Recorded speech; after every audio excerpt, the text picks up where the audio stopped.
My girlfriend said she was infertile, then got pregnant by my best friend forever, until they tried to trap me for child support, but I made them pay for what they did to me. I, 29 male, grew up in a small town, the kind of place where people leave their doors unlocked and still wave at each other when passing by. Not much ever happened here. You went to school with the same people from kindergarten to senior year, and everyone knew your business whether you wanted them to or not. It was the kind of town where friendships weren't just friendships, they were lifelong connections. That's where Landon, 29 male, comes in. Landon wasn't just my best friend, he was more like a brother. We met in second grade when we got into a dumb argument over who could swing higher on the playground. The teacher forced us to sit next to each other during lunch as punishment, and somehow that turned into a lifetime of friendship. We did everything together. Sleepovers turned into late-night gaming marathons. Summers were spent building bike ramps in his backyard and jumping them until one of us wiped out, usually him. In high school, we played on the same sports teams, chased after the same crushes, and even planned to move to the city together after graduation. Life, of course, had different plans. I went to college for IT, while Landon stayed back home working odd jobs and figuring things out. We kept in touch, though, and whenever I came home for holidays, it was like nothing had changed. When I finally moved back for work a few years ago, we picked up right where we left off. Landon was still trying to figure out his career, bouncing between different jobs, but that never mattered to me. He was my best friend, the guy who always had my back no matter what. Then I met her, Sierra, 28 female, at a friend's barbecue, one of those big summer cookouts where half the town shows up. I wasn't really looking for anything serious at the time, but the second we started talking, I was hooked. She had this way of making you feel like you were the only person in the world, confident, quick-witted, effortlessly charming, the kind of woman who could jump into any conversation and immediately have everyone hanging on to her words. We ended up talking for hours that night about everything, and it just clicked. By the time the barbecue was over, she gave me her number without me even asking. That was Sierra, bold, sure of herself, completely different from anyone I'd ever dated before. Things moved fast after that, but it never felt rushed. Our relationship just felt natural. We had this easy rhythm, late night drives, deep conversations about life, laughing at terrible movies. Everything just fit. And yeah, it wasn't perfect, we had our little disagreements, but nothing major, nothing that made me question what we had. So when I proposed to her after a year of dating, I was sure. I never thought for a second that I could be wrong. One of the things I loved most about Sierra was that she got along with my friends, especially Landon. When Sierra met Landon at that barbecue, they hit it off right away, not in a way that felt weird, just easy. Landon had that effect on people. He made her laugh within the first 5 minutes, poking fun at me about something dumb I did in high school. She fired back with some witty comeback, and before I knew it, the two of them were bouncing off each other like they'd been friends for years. The three of us hung out all the time, and it was nice having the two most important people in my life get along so well. I never once thought that was a bad thing. Landon was the life of the party. He could make friends with anyone and had this way of making things fun. He and Sierra had this playful, sarcastic banter, but it was never weird. If anything, I liked that they could joke around because Landon wasn't just my best friend, he was like family. I trusted him with my life. There was this one night, about 6 months before the wedding, when Sierra opened up to me about something deeply personal. We were lying on the couch watching some dumb reality show when she got quiet. You know, that feeling when someone's about to say something heavy? Yeah, it was like that. I don't know if I'll ever be able to have kids, she said suddenly, staring at the ceiling. I turned to her, caught off guard. What? She hesitated before continuing. I never told you this, but a few years ago, a doctor told me I might be infertile, something about my hormones being off. She said it like she had already grieved it, like it was something she had come to terms with a long time ago. I felt this deep ache for her. I could hear it in her voice. This wasn't something she threw around lightly, this was something she had carried for years. I took her hand. Sierra, that doesn't change anything. She looked at me like she was waiting for me to react badly. When I didn't, her eyes filled with tears. I just didn't want you to be disappointed, she admitted. I shook my head. I love you. We can figure things out together. And I meant it, every single word. We didn't talk about it much after that, but it stuck with me. I found myself thinking about it late at night, wondering how much pain she had hidden behind that strong, confident front. It made me love her even more. Things kept moving forward. Wedding planning was in full swing, work was steady, and life felt good. Landon was right there with us through all of it, helping pick out suits, cracking jokes about how miserable I was going to be once I was officially tied down, the usual best man duties. He even helped Sierra with some of the wedding details. I trusted both of them, and I was just happy to be marrying the woman I loved. But one night changed everything. It was just a normal hangout with our usual group, about 7 of us at one of our favorite bars. Nothing fancy, just catching up, cracking jokes, and blowing off steam. Sierra was next to me, deep in conversation with one of the girls, and Landon was across from us, going on about something. When it happened, I wasn't even paying attention at first. Then, from the corner of my eye, I saw Sierra reach for something on the table, and her hand barely brushed against Landon's arm. It was so fast that it almost didn't register, but for some reason, it did. Something about it felt off, not the touch itself, but the way Landon reacted, like he froze for half a second before forcing himself to laugh at whatever joke he had just made. And Sierra, she pulled her hand away quickly, tucking her hair behind her ear in this nervous little way that I'd never thought much about before. I told myself I was being ridiculous, that I was looking too hard at something meaningless. So I shook it off, or at least I tried to. The next few weeks felt normal, almost too normal. Sierra and I were busy with wedding planning, and Landon was still his usual self. But he started bringing up this new idea every time we hung out. "I've been thinking," he said one night as we grabbed food. "What if we started something together, like a small business?" I nearly choked on my fries. "A business? Yeah, man. You're good with tech, and I know my way around sales. We could do something like a digital service thing.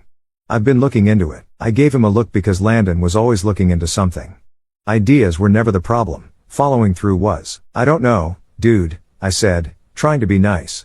"That kind of thing takes serious money to start, and I don't think either of us. I mean, you could fund most of it to start." I blinked.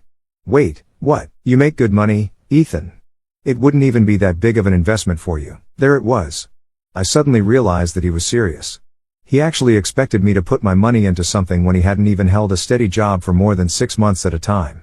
I laughed it off, brushing it aside. "Man, you know how these things go. You got to have capital, a business plan, all that stuff.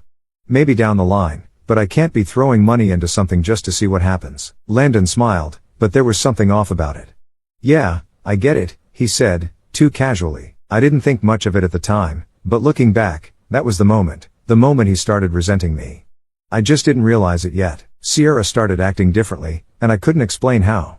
It wasn't anything big, no obvious signs, just little things that didn't seem like much on their own. She started texting more. That alone wasn't weird, but she'd glance at her phone, smile slightly, then flip it over. She started locking her phone again. Not weird on its own, but we used to use each other's phones all the time. If I needed to check something or if hers was closer, it was never a big deal. Suddenly it was. I'd reach for it, and she'd pull it away, laughing. "Hey, private messages, mister." She wasn't wrong. I mean, everyone has private stuff on their phone. But the fact that it was suddenly a thing, that was new. Then she started canceling plans last minute. One Friday night, we had a movie night planned, just the 2 of us. At the last second, she texted me, "Hey babe, I'm exhausted. Rain check? Love you." That wasn't unusual, but when I called her an hour later, she didn't pick up. No big deal, she was probably sleeping. But then I checked her Instagram story. She had posted a picture of some fancy dessert at a restaurant with a caption that said, "Needed a night out." It wasn't proof of anything. Maybe she just needed space. Maybe she changed her mind and went out. But still, why not just say so? It wasn't like her to lie, even about small things. And Landon, he started getting weird too. Not in a way anyone else would notice, but I did. He started avoiding one-on-one hangouts with me. Before, we'd grab food or chill like always, but now he was always busy, always had some excuse. At first, I figured he was just caught up in something. But then, during a group hangout, he acted totally normal, same jokes, same banter, like nothing had changed. It felt forced, like he was trying too hard. That night, Sierra was in the other room. Her phone was sitting on the nightstand, screen lighting up in the dim glow of our bedroom. It caught my eye, just a flash of movement in my peripheral vision. I wasn't looking for anything, wasn't even thinking about it, but there it was. "Landon, you free to talk later?" Not in the group chat. Not some casual meme or a dumb joke. Just a private direct message. I frowned. Landon and Sierra were friends, sure, but something about the wording stuck with me. Why would he need to ask if she was free? They weren't coworkers. They weren't planning a surprise party. If he wanted to talk, he could have just called, right? I could have let it go, could have brushed it off as nothing. But something was off, a tiny alarm in the back of my mind, barely audible but impossible to ignore. Later that night, As Sierra was brushing her hair, getting ready for bed, I kept my tone light, casual. "Hey, saw Landon texted you. What's up with that?" It was so quick, so subtle that if I hadn't been looking right at her, I might have missed it, the hesitation. "Oh yeah," she said, too easily. "He was just asking about some wedding stuff." Lie. Landon didn't care about wedding stuff. The guy barely remembered his own sister's engagement until the day of the ceremony. And if that's what it was about, why not just say it in the group chat like usual? I didn't press, just nodded, let the moment pass. But in that instant, I knew that something was going on, and I was going to find out what. Now listen, I wasn't that kind of guy who goes through his fiancée's phone or makes a big deal over harmless conversations. But once a thought like that gets in your head, it's impossible to ignore. It was like this invisible shift had happened between us, and suddenly I was noticing everything. Sierra had always been affectionate, always reached for my hand when we were walking, always leaned into me when we sat together. That changed. She still said all the right things, still kissed me goodnight, but there was this distance. I told myself I was imagining it until the night she left me hanging. It was a Saturday. We had planned to spend the day together since wedding prep had been keeping us both busy. I was supposed to pick her up at 11 o'clock, grab lunch, maybe hit up a few shops, nothing major, just a normal day together. At 10:45, she texted, "Hey babe, not feeling great. Might stay in today. Can we reschedule?" I wasn't going to push it. I texted back, "Of course. Get some rest. Let me know if you need anything." She just sent back a heart emoji. No big deal, right? Except later that afternoon, I was scrolling through my phone when I saw something that made my stomach drop. Landon had posted an Instagram story, a quick video of him at a cafe, his coffee on the table, a little shot of the place. Nothing suspicious on its own. But then, in the reflection of the cafe window, Sierra, sitting across from him. I stared at my phone, my brain scrambling to make sense of it. She wasn't home. She wasn't resting. She was with him. And she had lied to me about it. I didn't want to go in blind, accusing her without proof. So instead of blowing up her phone, I waited. That night, she texted me around 8 p.m., feeling a little better. "How was your day?" I stared at the message, my blood boiling. "How was my day?" I took a deep breath and texted back, "Glad you're feeling better. What did you end up doing today?" She responded fast, "Mostly just slept. Tried to get some work done but didn't do much." Another lie. I felt sick. I wanted to call her out right then, but something in me said wait. I needed more than this. The next few days were normal. Sierra acted like nothing was wrong. She asked about my day, made jokes. But now everything felt fake. And Landon, he was acting the same way. He barely texted me, barely made plans to hang out. But whenever we were in the same room, he was all smiles, too much effort in the small talk, too much energy in trying to act like everything was fine. I had to find out the truth. That weekend, I came up with a plan. I told Sierra I had to leave town for a work meeting, something last minute. She barely reacted. "Okay babe, hope it goes well." I expected at least a little disappointment, but she just smiled, too easy, too casual. That's when I knew. I wasn't going anywhere. I stayed at my friend's place across town, keeping my mind sharp, refusing to let emotions cloud my judgment. But I wasn't just going to sit back and wait. I needed proof. That night, I had another friend drive past my apartment just to confirm what I already knew deep down. At 1 a.m., my phone buzzed. Landon's car is parked outside. And what could Landon be doing with my fiancée at 1 a.m. at my house? My jaw tightened, but I didn't react. I had already given everything to this relationship, my time, my loyalty, my future. She had no doubts about me. I was the sure thing. I had built a life for her, made her my priority, given her the security and love that most people spend years searching for. And this is how she repaid me, the easy way out, running to my best friend behind my back while still planning to walk down the aisle with me. Pathetic. I could have rushed over, kicked the door down, and made them face me, made them squirm under the weight of their own betrayal. But why? I already knew the answer. They weren't worth the reaction. No, I needed more than a scene. I needed to hear it from her. I needed her to say it, to admit what she had done, to watch her scramble for excuses she knew wouldn't work on me. The next morning, I went home like nothing had happened. Sierra was sitting on the couch, looking completely normal. She smiled when she saw me, got up to hug me. I let her. "How was your trip?" she asked. I studied her face. That's when I realized how good she was at lying. I forced a smile. "It was fine." "Long," she nodded, grabbing her phone, probably texting him.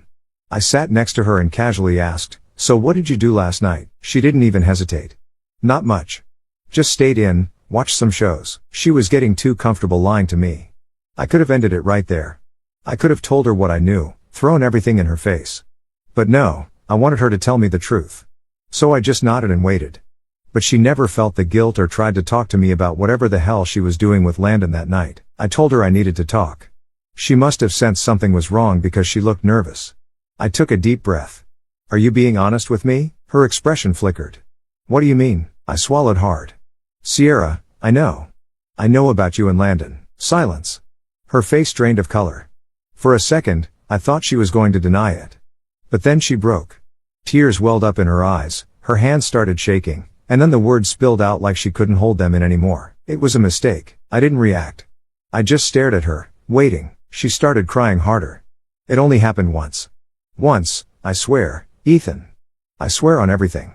Once, she was sitting there crying, saying it was just one mistake like that made it better, like it changed anything. I felt numb. My best friend. My fiancé. The two people I trusted more than anyone else. I stood up. I need to go. Ethan, please. I walked out. I didn't care what else she had to say. I was done. After 3 weeks since I walked out of Sierra's apartment, I was trying to pick up the pieces of my life, realizing that everything I thought was solid was actually built on lies. I blocked her number the night I left. I didn't want to hear excuses, didn't want to hear her beg me to understand. There was nothing to understand. She cheated. She lied. That was it. Landon, though, he had been dead silent. Not a text, not a call, nothing. I figured he was guilty, embarrassed, ashamed, maybe even relieved that the truth was out so he didn't have to keep sneaking around anymore. Either way, I didn't care. Or at least I told myself I didn't. Then I got a call at work from a number I didn't recognize. I barely had time to say hello before Sierra's voice came through. Ethan, please don't hang up. I pulled the phone away from my ear for a second, debating if I should just end this right now. But something in her tone made me pause. It wasn't desperation. It was something else. I just need to tell you something, she said, her voice shaky. Please, I sighed. What do you want? A deep breath, then, I'm pregnant. Silence. Everything in my body just stopped. I don't even know how long I stood there, gripping my phone, my mind spinning. No, you're not, I finally said, my voice flat. I am. I let out a short laugh, completely void of humor. You told me you were infertile, Sierra, she sniffed. I know. I don't know how this happened, but it did. I was just as shocked as you are. The weight of her words crashed into me, but not in the way she wanted. I wasn't in shock. I wasn't confused. I was furious. Because now I saw it clearly. She had never been infertile. She had never been told she couldn't have kids. She had simply twisted a doctor's words, exaggerating it might be difficult into it's impossible. And why? So I would never question it. So I would trust her completely and not worry about protection. She had made herself untouchable with a single lie.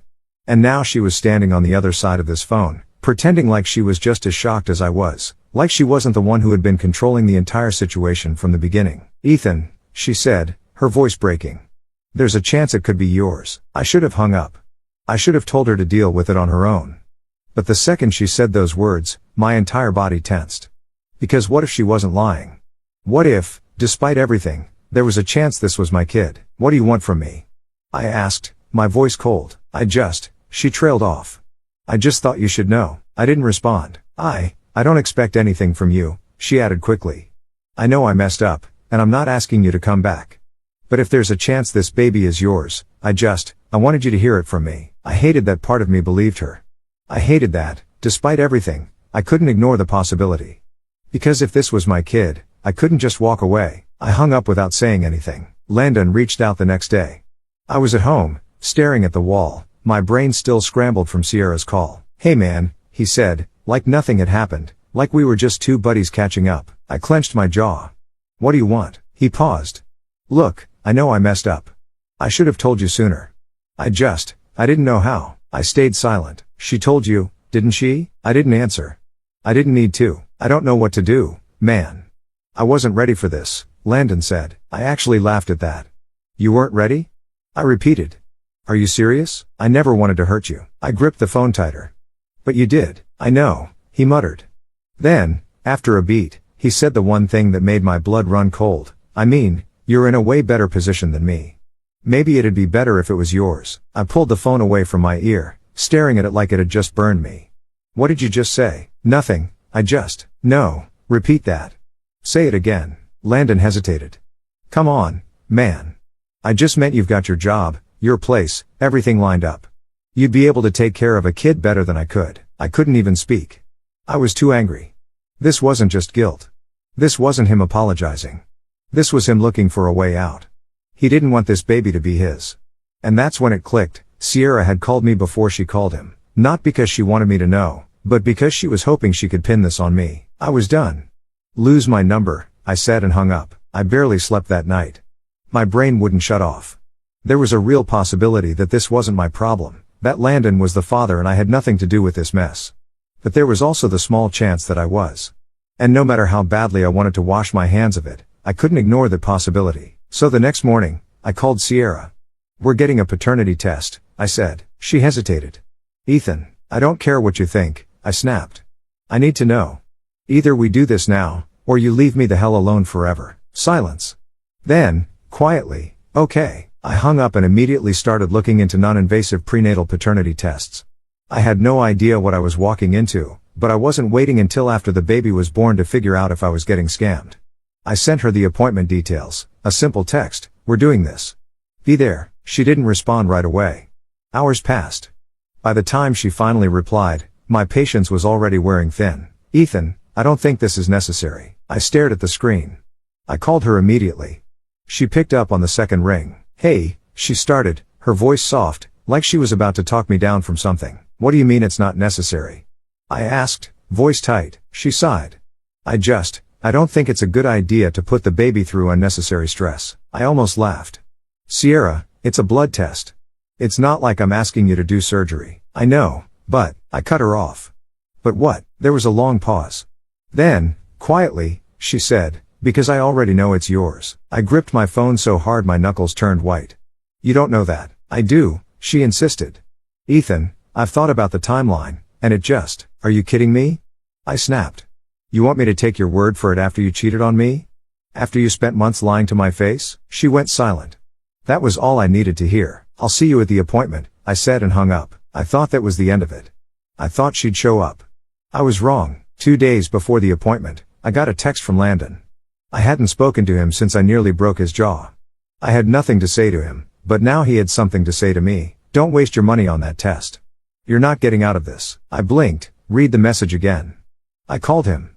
He picked up almost immediately. What the hell does that mean? I asked. You heard me, Landon said, voice even. The test is a waste of time. You're just dragging things out when you already know the answer. I actually laughed. A dry, humorless sound. You sure about that? Yeah, he said. I am. I rubbed my temple, trying to keep my patience in check. Then you should have no problem taking the test, right? If you're so sure, then let's prove it. Landon exhaled sharply. This is exactly why Sierra didn't want to tell you. My blood boiled. Oh, is that the story you're going with now? I shot back. That I'm the problem? Not the part where you two snuck around behind my back? Not the part where you both betrayed me? Landon was quiet for a beat. Then he muttered, look, man, this is happening whether you like it or not. And that's when it clicked. They weren't going to take the test. They were going to force me into this. I could feel my pulse pounding in my ears. You seriously think I'm just going to sit back and let you two dump this on me? Landon scoffed. You don't really have a choice. That's where you're wrong. And I hung up. Sierra never showed up for the test. I waited in that damn clinic for an hour, staring at the clock while my stomach twisted itself into knots.